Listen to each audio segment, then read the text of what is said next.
Dear student, आज हम exercise 4.3 का जो क्वेश्चन नंबर 1 तो ऑलरेडी एक्सप्लेन कर चुके हैं और 2, 3, 4 और 5 और भी जो क्वेश्चन है इसके बारे में हम डिस्कस करेंगे। ठीक है, तो चलिए आज हम स्टार्ट करते हैं एक्सरसाइज 4.3 का।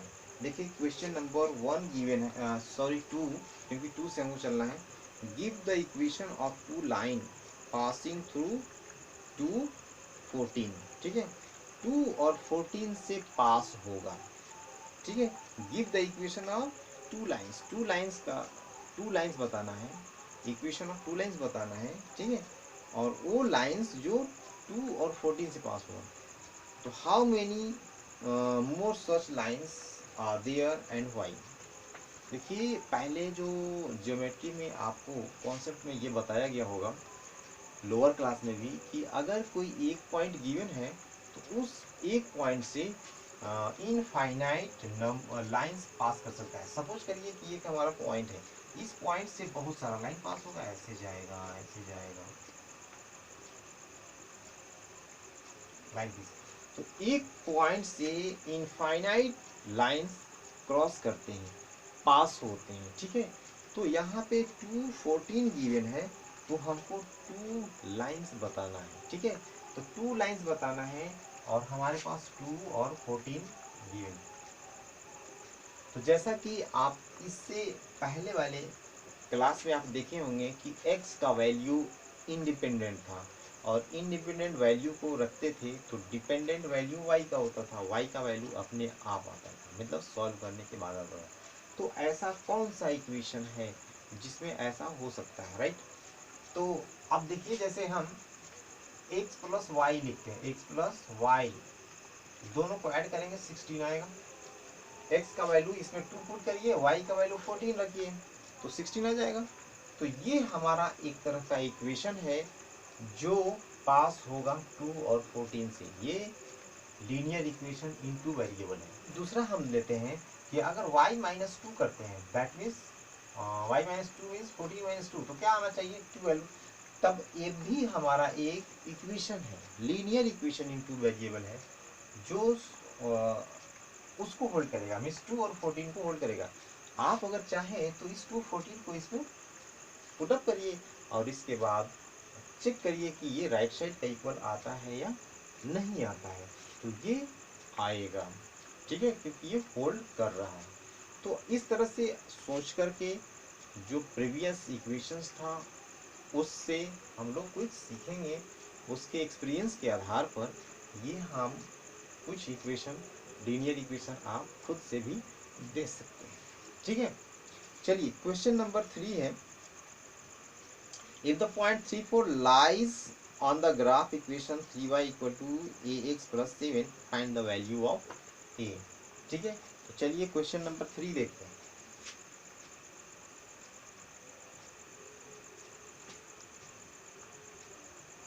Find the value of a if, देखिए लीनियर इक्वेशन गिवन है क्वेश्चन नंबर 3 में, 3y equal to ax plus 7। ये linear equation in two variable है और ये जो इक्वेशन है एक पॉइंट को होल्ड कर रहा है, इस पॉइंट को सेटिस्फाई कर रहा है। तो ए का वैल्यू फाइंड करना है। तो जब ये वैल्यू इसका रूट्स है, ये कोऑर्डिनेट उसका और रूट्स है, तो रूट्स है तो होल्ड करेगा, सेटिस्फाई करेगा इक्वेशन को। तो ये वैल्यू इसमें पुट कर लेते हैं। जैसे ही पुट करते हैं तो 3 इंटू 4 ए एक्स का वैल्यू 3 प्लस 7। देखिए सारा वैल्यू एलिमिनेट हो चुका, सिर्फ ए बचा है और ए का वैल्यू फाइनली हम लोग फाइंड कर सकते हैं 12,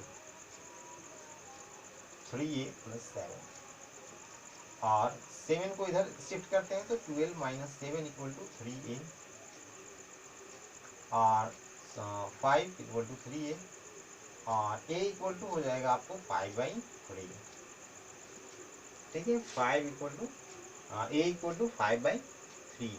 तो ये आपका a का वैल्यू आ गया। तो ये क्वेश्चन नंबर ये 3 हो गया। ठीक है, इसी तरह से 4 को करेंगे। ठीक है, इसी तरह से आपको 4 को करना है। स्टूडेंट, ये जो क्वेश्चन नंबर 5 है, इस क्वेश्चन नंबर 5 में जो इक्वेशन गिवन है 4.6 में, 4.6 एक फिगर है, उसके नीचे आपको देखिए, मतलब 4.6 लिखा हुआ है, उसके नीचे इक्वेशंस है, उसके नीचे उसका ग्राफ दिया हुआ है, ठीक है। तो उसमें जितना भी पॉइंट्स है, उस पॉइंट्स को वन बाय वन एक एक इक्वेशन में चेक करेंगे। अगर उसको होल्ड करता है, इसका मतलब ये है कि वो जो ग्राफ बनाया हुआ है उसको सेटिस्फाई करेगा, या तो वही उसका ग्राफ होगा, ओके। और अगर सेटिस्फाई नहीं करता है तो उसका ग्राफ नहीं होगा, सिंपल सी बात है। तो वैसे ही इसको सेलेक्ट करना है, ये पॉइंट है, इस पॉइंट को उस पर पुट करके चेक करेंगे। अगर होल्ड करता है तो वो लाइन उससे पास होगा, यानी वो पॉइंट उस पे होल्ड करेगा, उस पे लाई करेगा, अदरवाइज नहीं करेगा।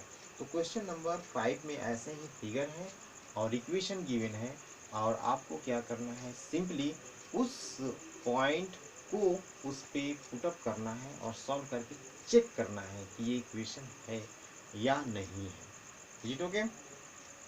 इसी तरह से और भी 6 है, 7 है और 8 है, अप टू 3 क्वेश्चन ही आपको इसमें बचे हुए हैं, ठीक है। 3 क्वेश्चन बचे हुए हैं। तो अब क्वेश्चन नंबर 6 हम बताते हैं, ठीक है।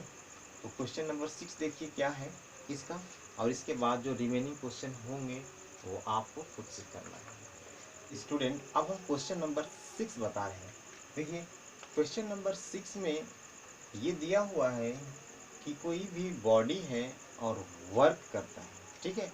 जब वर्क डन करता है तो वर्क डन जो होता है directly proportional to distance travelled by the body होता है, ठीक है। अच्छा, अब इसमें एक कांस्टेंट फोर्स गिवन है 5 यूनिट, ठीक है। कांस्टेंट फोर्स है 5 यूनिट। मैंने कंसीडर किया कि एक डिस्टेंस बॉडी ट्रेवल करता है, ठीक है। और इसके बाद हमने वर्क डन को कंसीडर किया, वर्क डन W कंसीडर करते हैं। तो अगर वर्क डन W है तो वर्क डन इक्वल टू होता है फोर्स इनटू डिस्प्लेसमेंट या distance travelled by the body, ये होता है। तो अगर ये फोर्स हमारा कांस्टेंट है, 5 तो दिया हुआ है, ठीक है, और डिस्टेंस ट्रेवल्ड बाय बॉडी क्या है, x है। तो यहाँ हो गया 5 और इसकी जगह पे हो गया x, ठीक है। तो अब जो जनरली हम लोग पढ़ते हैं x और y के फॉर्म में, तो अगर आप चाहें तो इसको रिप्लेस करके y दे सकते हैं, तो 5x हो गया। तो एक हमको लीनियर इक्वेशन मिल गया, ये लीनियर इक्वेशन है y इक्वल टू 5x, और ये इसका भी पावर 1, इसका भी पावर 1, वैसे डिग्री 1 का है। तो अब इससे चाहे तो अब ग्राफ ड्रॉ कर सकते हैं, ठीक है। तो ग्राफ ड्रॉ करने के लिए हमको क्या चाहिए, डेटा चाहिए। हमको क्या चाहिए, डेटा चाहिए। तो डेटा मीन्स इस तरह का टेबल बना लेंगे, इस तरह का टेबल बना लेंगे, और इस टेबल में